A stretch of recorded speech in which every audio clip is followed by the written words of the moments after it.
Minsan sa ating buhay ay nakakaranas tayo ng isang pangyayari na mahirap paniwalaan. Isang pangyayari na maaaring magbigay sa atin ng takot at pangamba. Mga pangyayari na sa una ay mahirap paniwalaan. Ngunit kapag tayo na mismo ang nakaranas, ay mababago na nito ang ating paniniwala. Makakaya mo bang manirahan sa isang bahay kung meron kang kasama na isang kaluluwa na tila hindi matahimik at may mensaheng nais sabihin? Dear Papa Dudut, kumusta po kayo? Bago ang lahat ay gusto ko pong sabihin na nakasubscribe na rin po ako sa Kaistorya YouTube channel at sa inyong personal Papa Dudut Vlogs. Sana ay palagi kayong malayo sa sakit at kahit na anong panganib. Thank you kasi ang channel mo ang isa sa mga libangan ko kapag wala akong ginagawa, lalo na kapag nagpapahinga ako sa mga gawaing bahay. Tawagin mo na lamang ako sa pangalang MJ, 28 years old na ako sa ngayon. Dati nagtatrabaho ako pero tumigil na ako sa pagwo-work simula noong magkaroon na kami ng anak ng asawa kong si Dan. Gusto ko kasi ay ako mismo ang mag-alaga sa anak ko para matutukan ang kanyang paglaki. Ulila na pala ako. Parehas ng patay ang aking mga magulang. Magpipitong taon na silang wala. Bali 5 po kaming magkakapatid at ang maganda sa amin ay kahit na wala na ang parents namin, ay nagtutulungan pa rin kami. Ang panganay at pangalawa kong kapatid ang naging parang mga magulang namin at sila rin ang nagsumika para makatapos kami ng aming pag-aaral. 2017 nang magkakilala kami ni Dan sa pamamagitan ng social media. Chatmate lang kami before at madalas kapag bored ako ay saka lang ako nag-reply sa mga chat niya. Makulit noon si Dan at kahit tamad ako mag-reply sa kanya ay hindi siya humihinto sa pag-chat sa akin. To be honest, hindi ko bet si Dan, Papa Dudut. Wala akong balak na makipag-meet sa kanya kasi that time ay kakabreak ko pa lamang sa ex ko. Parang pastime ko lamang talaga ang pakikipag-chat kay Dan.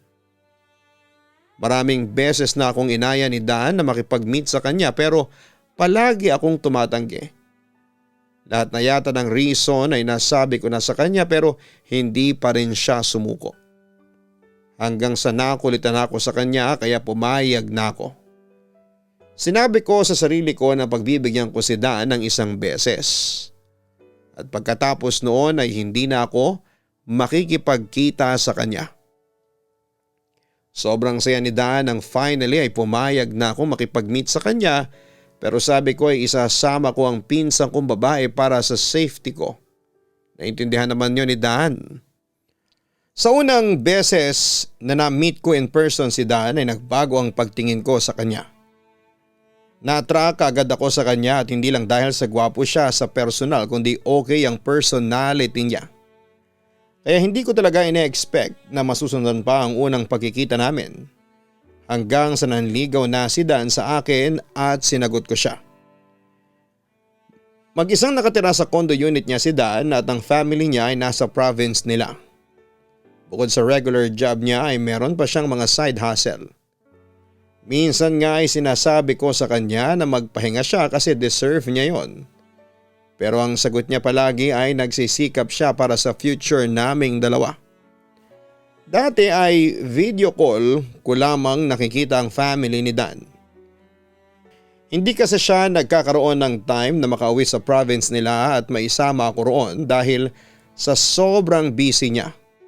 Umuwi lamang siya sa kanila kapag Pasko at New Year. Hindi naman ako nakakasama sa kanya kasi nagsiselebrate ako ng mga okasyon na yon sa family ko. Sa part ko naman ay ilang beses nang nakasama ni Dan ng mga kapatid ko at ramdam ko na boto sila kay Dan para sa akin, Papa Dudut. Before pandemic ay nagpakasal kami ni Dan, FYI. Hindi po ako buntis kaya kami nagpakasal. Talagang na-feel naming dalawa na ang isa't isa na ang gusto naming makasama habang buhay. kaya hindi na namin pinatagal ang pagpapakasal. First time kong namit ang parents ni Dan at ang kapatid niyang babae na bunso. Mas marami silang magkakapatid, 6 sila, Papa Dudut. Mabait ang parents ni Dan ay tatago ko na lamang sa pangalan na Tonyo at Dina. Napakasaya nila nang nakita nila ako sa unang pagkakataon at ganun din naman ako. Nalungkot ako ng slide sa kasal ko kasi noong buhay pa ang parents ko ay iniisip ko na nandun sila sa araw na yon. Pero alam ko kahit na hindi ko sila nakikita ay nandun sila, Papa Dudut. Simpleng kasalan lang ang gusto ko. Pero ginawa yung ingrande ni Dan. Ang sabi niya ay pinag-ipunan niya talaga ang araw na yon para ibigay sa akin ang best. Sobra ko na-appreciate si Dan kasi kahit sinabi ko na sa kanya na okay sa akin ang simpleng wedding ay iba ang ibinigay niya sa akin. After ng kasal, sa condo unit na ni Dan ako tumira. Parehas pa kaming nagtatrabaho ng time na yon. 1 week lang kaming nagbabakasyon para sa honeymoon pagkatapos ng kasal at pagkatapos ay back to work na kaagad. Nung una na-shock ako sa buhay may asawa. Sanay kasi ako na sarili ko lang ang inaasikaso ko. Pero dahil sa mag-asawa na kami ni Dan ay pati siya ay dapat kong asikasuhin.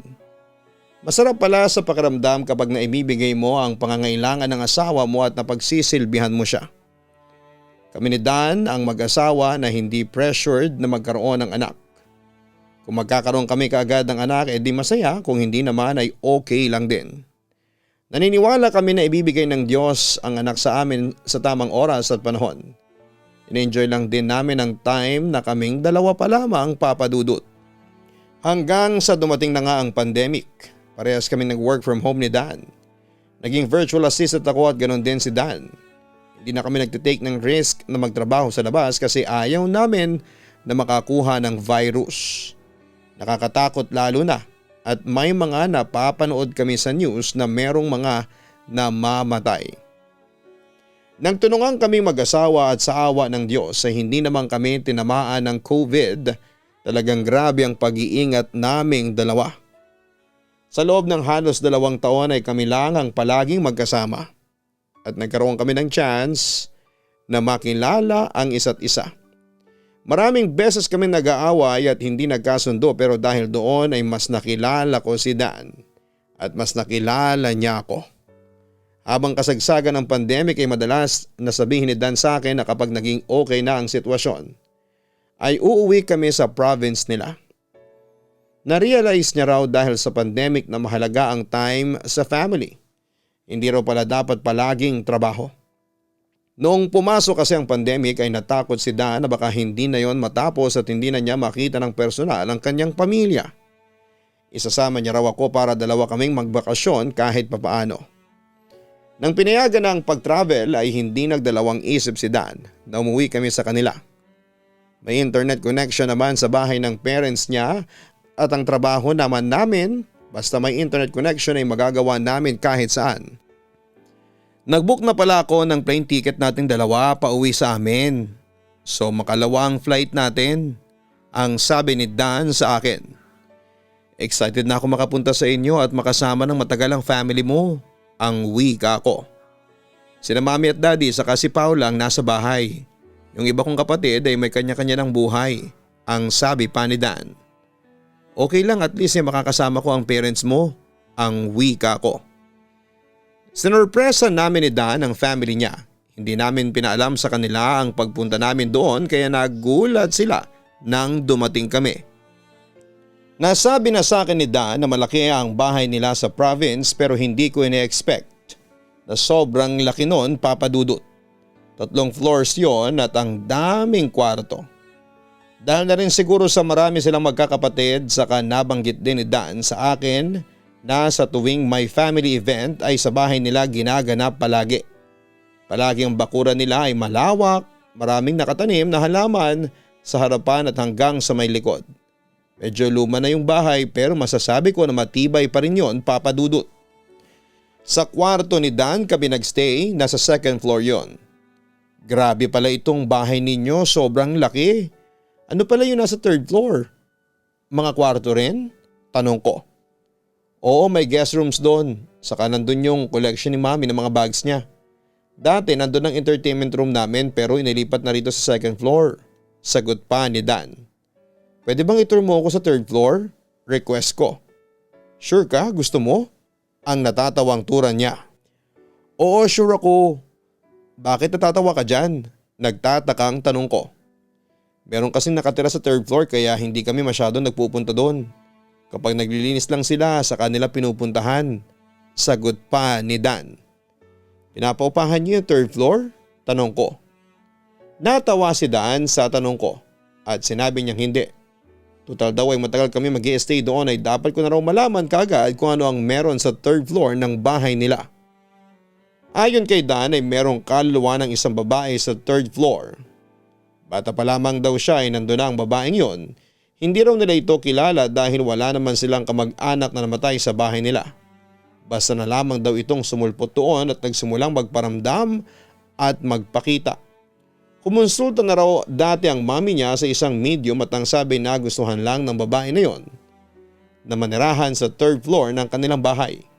Simula kasi nang umalis sa bahay nila, ang iba niyang kapatid ay nabakante na raw ang third floor. Kapag daw ang isang lugar ay hindi masyadong napupuntahan ng tao ay malaki ang posibilidad na tirhan nyo ng mga ligaw na kaluluwa. Kinausap na raw ng medium ang babae at pinalis ito kaya lang ay palaging bumabalik ang babae. Ayaw daw nitong tumawid sa kabilang buhay. At dahil ayaw umalis noong babae at hindi naman ito nananakit ay hinayaan na lamang nila. Ano, gusto mo pa rin itour kita sa third floor? Tanong ni Dan sa akin after niyang magkwento. Tinatakot mo lang yata ako eh.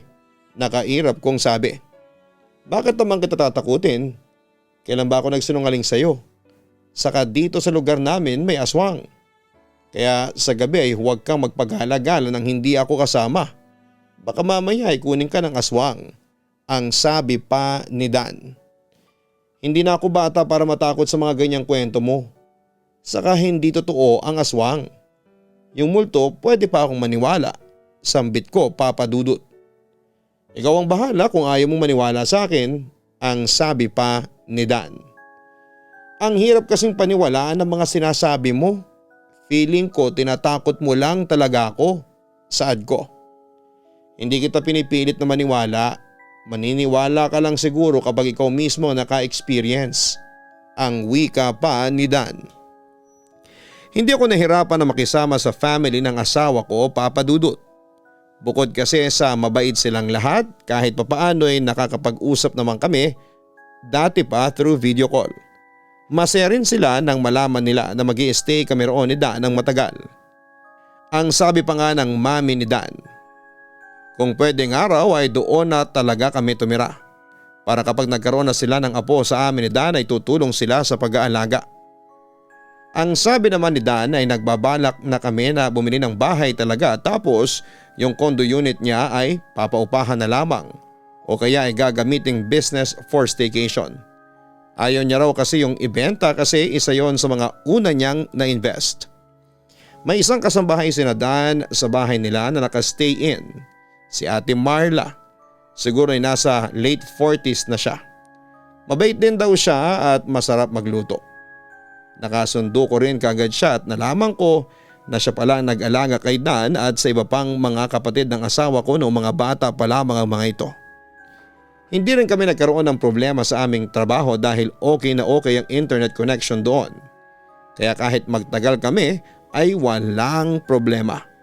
Makakapagtrabaho na kami, makakasama pa namin ni Dan ang pamilya niya. Simula nang malaman ko ang kwento ni Dan tungkol sa babae na nasa third floor ng bahay nila ay hindi na yon nawala sa isipan ko. Na-curious ako sa kung anong pananakot lang ba yon sa akin o totoo talaga ang sinabi niya. Kaya naman nang minsan na umalis si Dan ay nagpunta ako sa third floor. Halos lahat ng kwarto doon ay nakalock pero may isang guest room na nakabukas kaya pumasok ako doon. Pinakiramdaman ko ang kwarto sa pagkakaalam ko kasi kapag merong multo sa isang lugar o kwarto ay mabigat yon sa pakiramdam. Wala akong na-feel na ganon, Papa Dudut. Normal lang ang lahat at hindi rin ako kinilabutan. Habang nasa loob ako ng kwarto ay biglang pumasok si Ate Marla. Nagulat ako sa kanya. May dala siyang panglinis kaya alam ko na maglilinis siya roon. Tinanong niya kung ano ang ginagawa ko sa third floor tapos mag-isa pa ako. Ang sabi ko ay gusto ko lamang makita yon kasi 3 araw na akong nasa bahay nila pero hindi pa ako nakakapunta sa third floor. Huwag ka magpupunta rito ng ikaw lang. Magpasama ka sa mga nandito, ang sabi ni Ate Marla sa akin. Dahil po ba sa babaeng nandito? Tanong ko. Sino nagkwento sa'yo? Tanong ni Ate Marla. Si Dan po. Sabi niya may multo raw sa 3rd floor. Totoo po ba yun ate? O sisa ko? Oo, totoo yun. Pero matagal na siyang hindi nagpaparamdam. Pero alam namin na nandito pa rin siya. Huwag kang mag-iisa rito lalo na at bago ka pa sa bahay. Baka kasi kung anong gawin niya sa'yo. Kami kasi kilala na niya. Paalala pa ni Ate Marla. Tinulungan ko na si Ate Marla sa paglilinis sa 3rd floor kasi wala pa akong trabaho ng time na yon. Nag-request ako sa kanya na baka pwede niya akong kwentuhan tungkol doon sa babae sa 3rd floor pero huwag daw doon. Ayaw daw ng babae na pinag-uusapan ito sa 3rd floor kaya kapag nakababa na lamang kami, siya magkukwento. Nang nasa baba na kami, ay saka nagkwento si Ate Marla noong dumating daw siya sa bahay na yon. Ay nagpaparamdam kaagad sa kanya yung babae. Sa tuwing naglilinis daw siya ay nawawala bigla ang mga gamit niya sa paglilinis. May mga pagkakataon din daw na nakikita niya yung babae tapos ay bigla itong nawawala. Nakasuot daw ng puti na bestida yung babae at mahabang buhok pero wala raw mukha. White lady raw yon. Hindi ba sa balete lang merong white lady ate? Pabiro kong sabi. Kahit saan ay merong white lady. Sila yung mga kaluluwa na namatay na hindi nabigyan ng katarungan.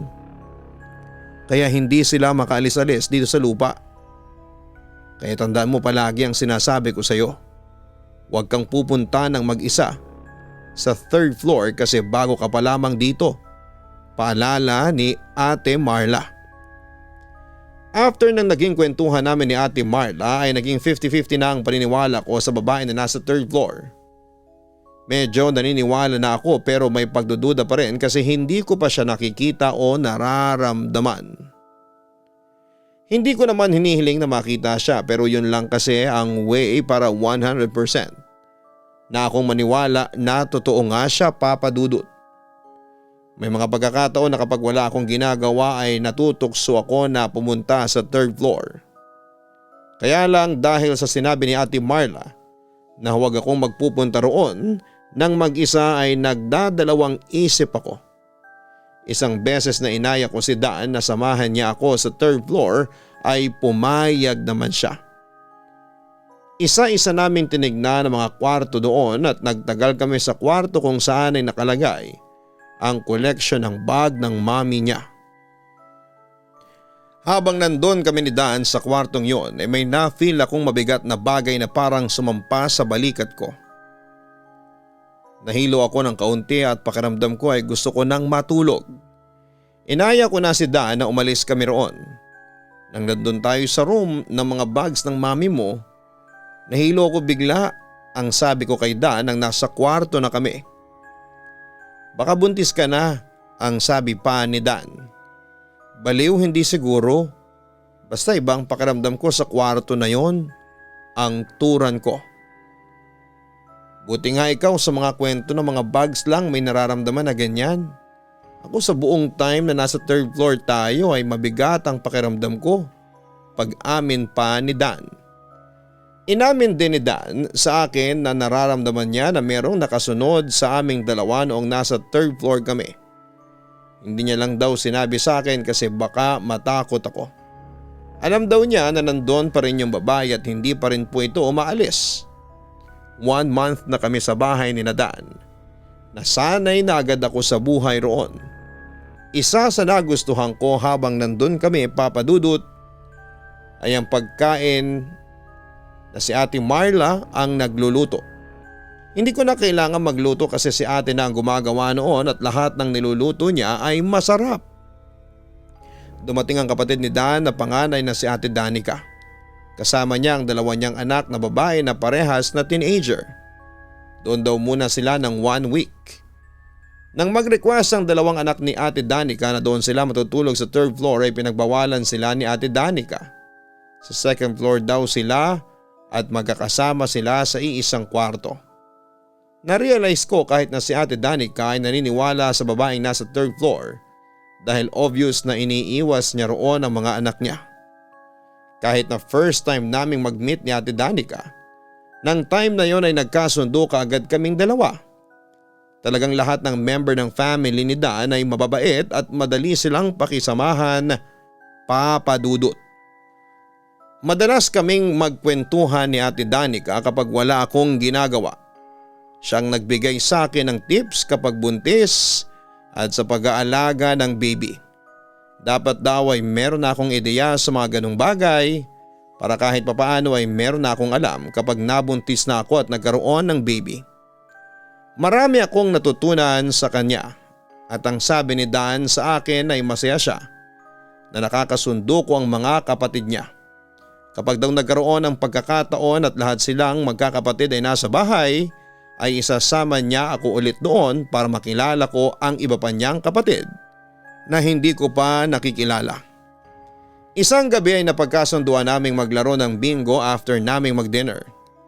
Lahat kami ay nasa sala at doon kami naglalaro. Bonding na rin naming lahat yon.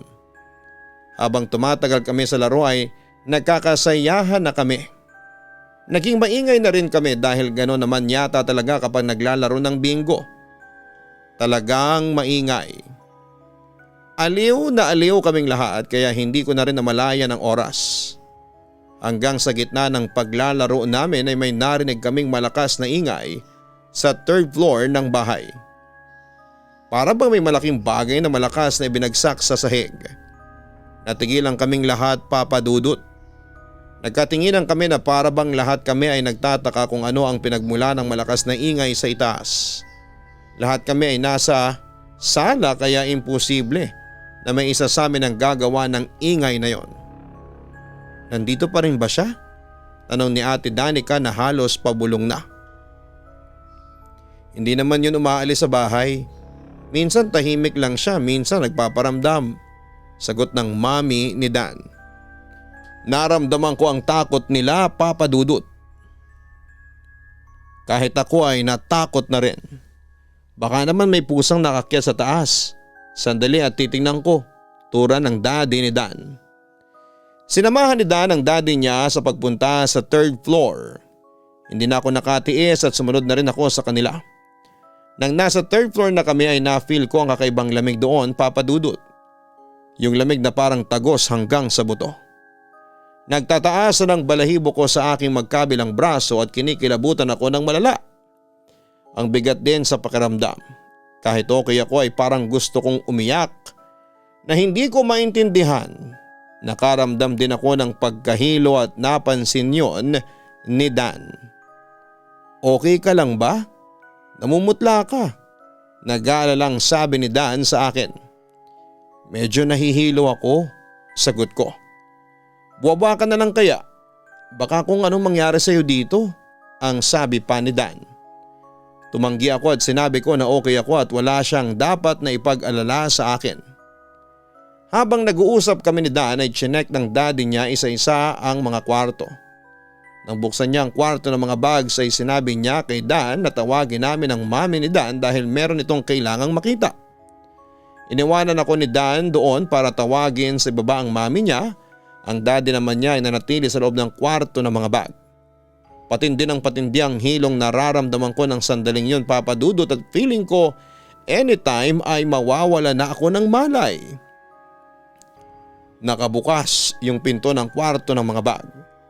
Habang nakatingin ako roon ay may nakita akong babaeng sumilip mula sa loob at mabilis na nawala.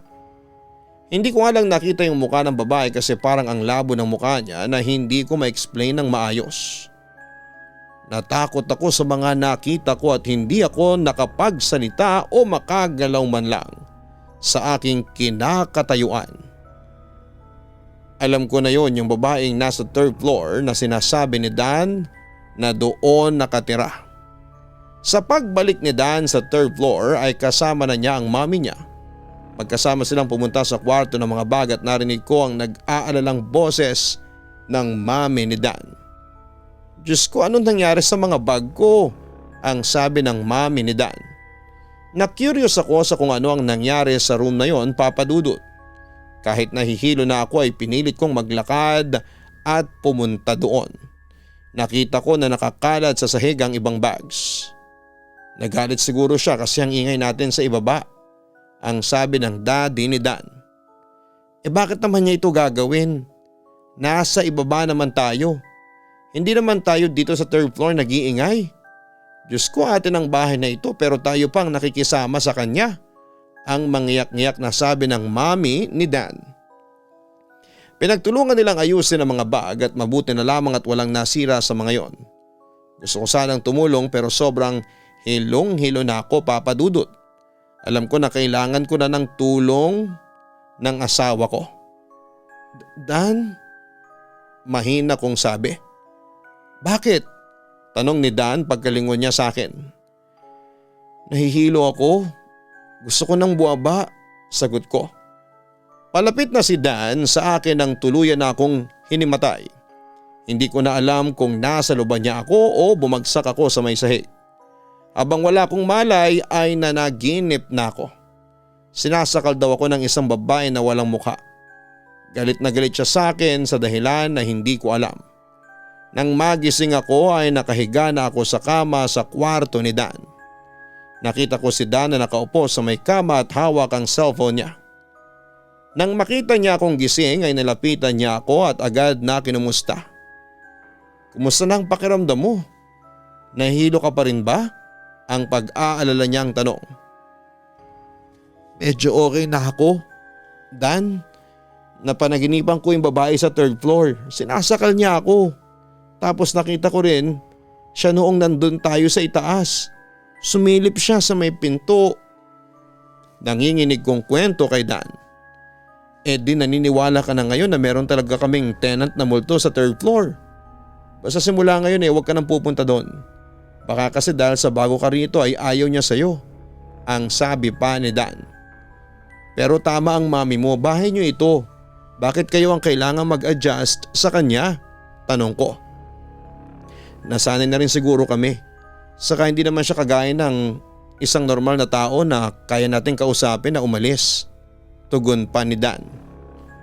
After ng pangyayaring yon ay sinabi ko sa sarili ko na never na akong pupunta sa third floor ng bahay ni Dan. Lalo na kung mag-isa lamang ako. Ayoko na kahit curious ako sa kung ano ang meron doon ay ayoko nang alamin pa. Enough na yung nangyari sa akin na yon para tablan ako ng takot. Ayoko nang maulit yun at baka sa susunod ay mas malala pang mangyari sa akin. Naging okay naman ang mga sumunod na araw namin, Papa Dudut. Iwas na kami sa pag-iingay ng sobra kasi baka maulit yung nangyayari noong gabi na naglalaro kami ng bingo. Sa may labas na lang kami nagbingo para kahit maingay kami ay hindi masyadong dinig sa loob ng bahay. Nagkaroon kami ng chance ng mami ni Dan na pag-usapan yung babae sa third floor. Ayon sa kanya wala siyang ideya kung paano ba nagkaroon ng babae doon.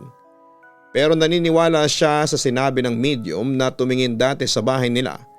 Naligaw lang ang kaluluwang yon at nagustuhan ng tumira sa third floor kasi hindi yon masyadong napupuntahan ng tao. Baka raw inangkin na yon ng babae na yon, Papa Dudut.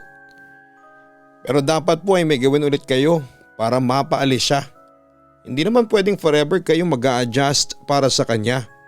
Nalilimitahan ang mga ginagawa ninyo sa bahay dahil sa kanya. Ang lumalabas po tuloy ay parang siyang may-ari ng bahay ninyo, ang sabi ko. Yan din talaga ang iniisip ko pero ang sabi ng asawa ko ay pabayaan na lang namin. Bala ko nga ulit kumonsulta sa ibang medium pero wala pa akong nakikita sa ngayon. Tura ng mami ni Dan.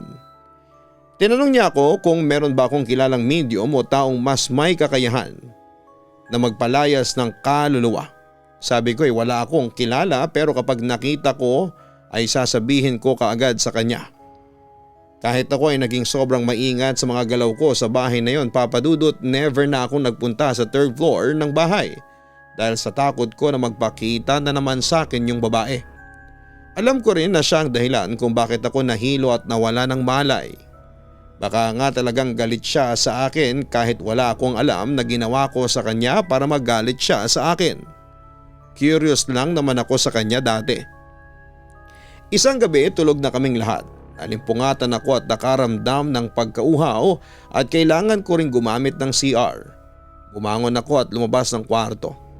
Nasa ibaba yung CR sa bahay na yon. Patay ang ilaw sa ibaba kaya sobrang dilim. Pero dahil sa memorize ko na ang bahay ni Dan dahil lagpas isang buwan na kami roon, ay kaya ko na maglakad doon kahit na madilim. Inuna ko ang pag-inom ng tubig bago ako nagpunta sa banyo. Pinilit kong huwag takutin ang sarili ko at inisip ko na nasa third floor yung babae at wala namang naikwento sa akin ang mga nakatira doon na bumababa yung babae. Kaya sinabi ko sa sarili ko na safe naman ako. Binilisan ko na lamang ang paggamit ng CR. Lumabas na ako at kakalabas ko pa lamang ng banyo ay meron akong narinig na sigaw ng isang babae na parang umiiyak siya. Kinilabutan ako, Papa Dudut. Sa takot ko ay patakbo na akong bumalik sa kwarto ni Dan at pagkahiga ko ay sumiksik ako sa aking asawa. Narinig mo rin ba yon? Tanong ni Dan na hindi ko alam, nagising din pala. Yung babaeng sumisigaw. Oo, nasa baba ako nang marinig ko kaya tumakbo na ako pabalik dito. Tugon ko. Kapag narinig mo ulit yun, huwag mong pansinin. Yung parang wala kang narinig. Ang sabi sa akin ni Dan. Bakit? Curious kong tanong.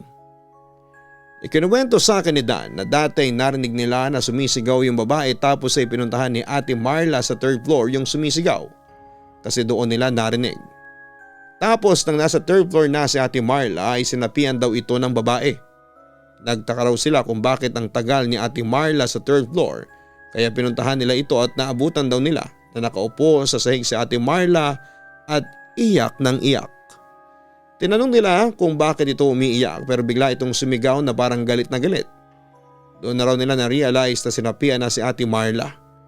Nagwala pa raw si ate at nanakit kaya pinagtulungan nila itong hawakan at dinasalan. Sa awa naman ng Diyos ay umalis ang babae sa katawan ni Ate Marla.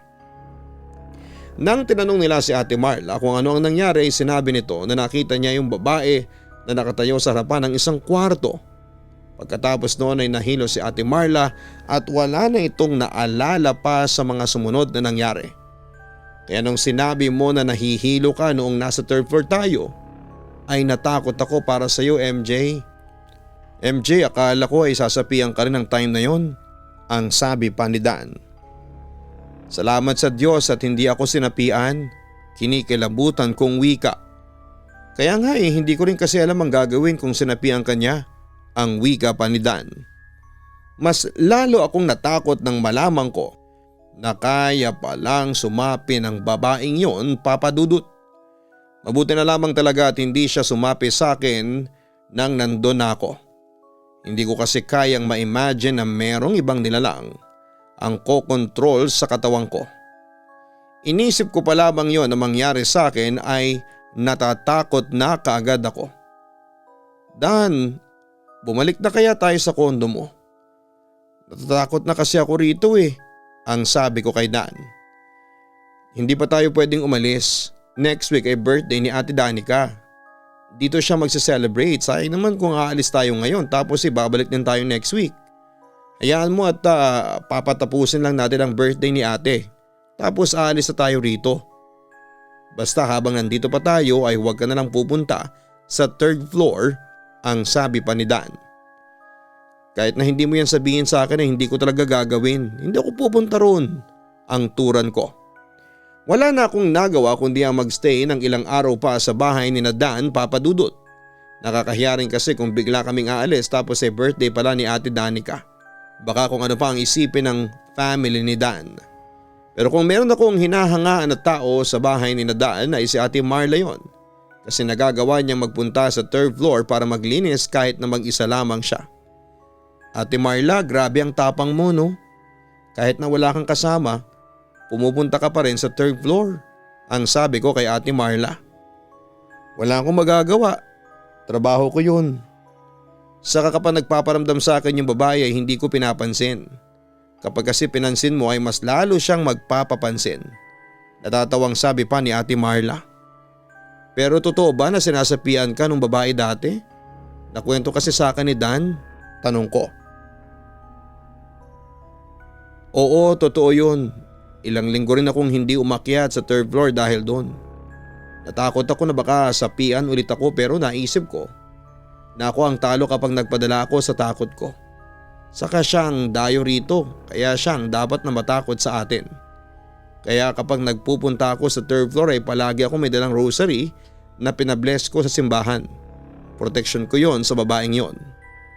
Ang sabi pa ni Ate Marla. Kaya pala malakas ang loob ni Ate Marla na magpunta sa third floor ay dahil sa rosary na dala niya palagi kapag nagpupunta siya roon. Naniniwala rin kasi ako sa ganon. Kapag malakas ang faith mo ay talagang mabibigyan ka ng proteksyon laban sa mga bad spirits. Hindi ko naman sinabi na bad spirit yung babae na nasa third floor ng bahay ni Dan. Ayoko naman siyang i-judge base sa mga kwentong napapakinggan ko at sa mga na-experience ko sa kanya.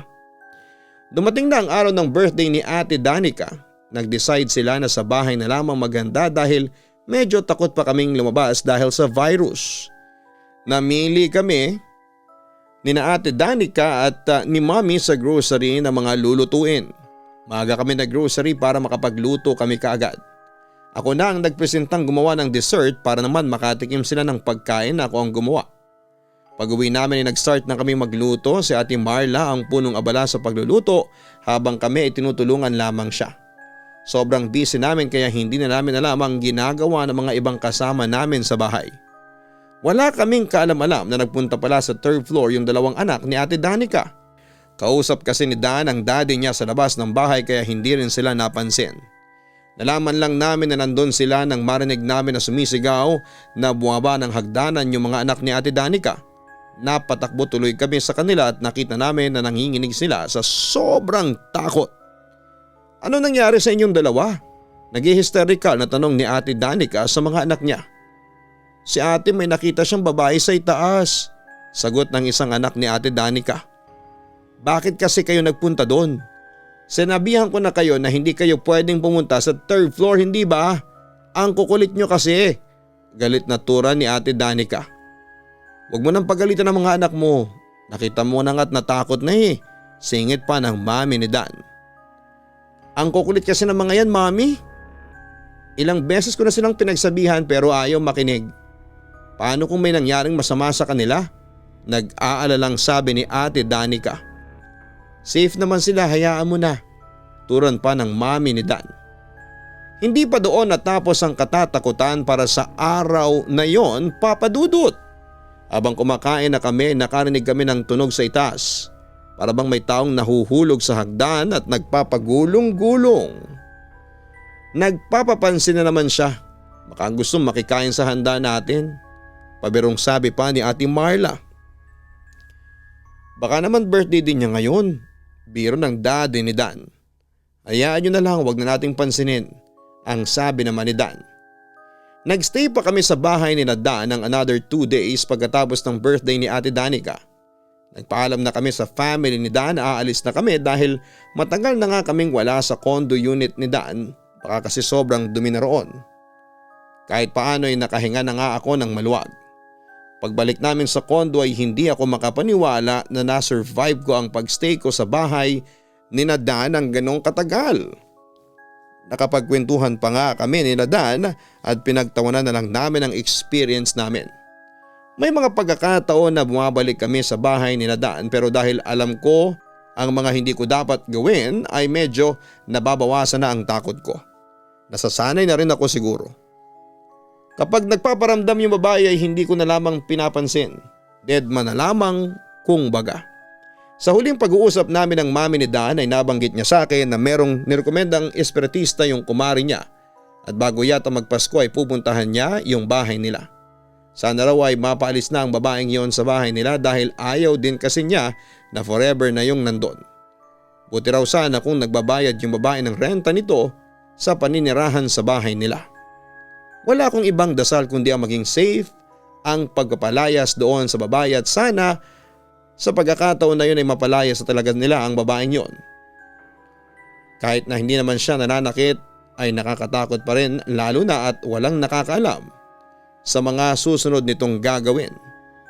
Dito ko na po tatapusin ang letter ko, Papa Dudut. Thank you sa chance na mag-share ako sa inyong programa.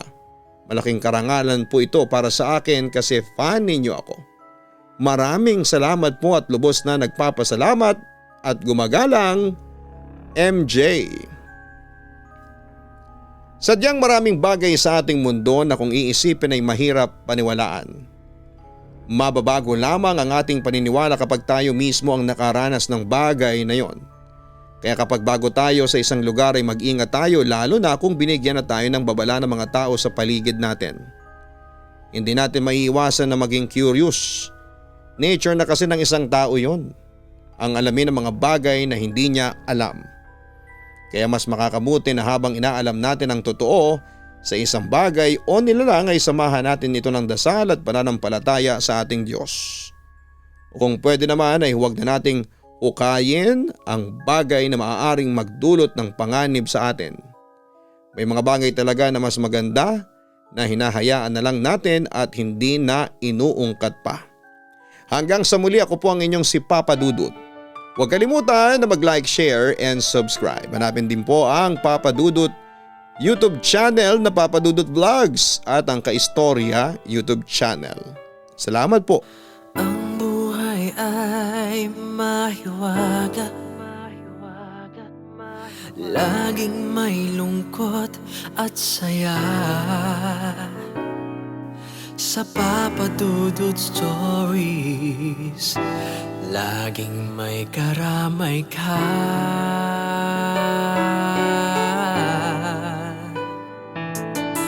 Mga problemang kay bigat,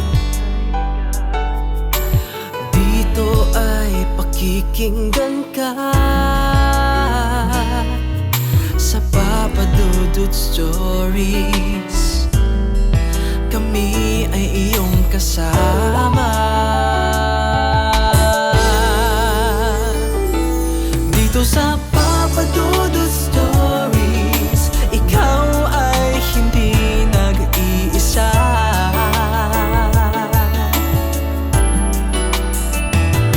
Dito sa Papa Dudut Stories, may nagmamahal sa'yo.